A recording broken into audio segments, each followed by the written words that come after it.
In this video, we will focus on the S.M.A.R.T online shipping page.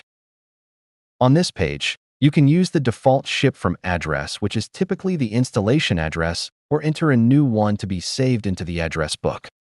You can enter the package details, including weight and dimensions, either by manually typing them in or using the Get Weight function to get the weight from a USB scale or connected mailing system's weighing platform. The ship to address can be entered manually or selected from any saved addresses from the address book and verified through S.M.A.R.T's built-in verification system.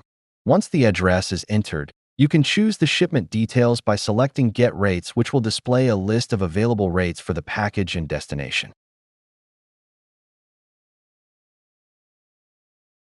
If you want to start the process over, click on the circular arrow on top of the page to reset the page.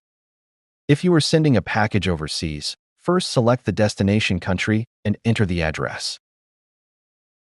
You will then have the option to create a customs form.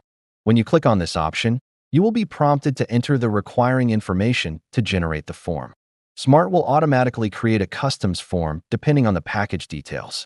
This form can be printed using either a Brother QL 1100 thermal printer or a configured 8.5 by 11 printer. Once all the details are entered, simply click Process Shipment to print your shipping labels from the configured printer.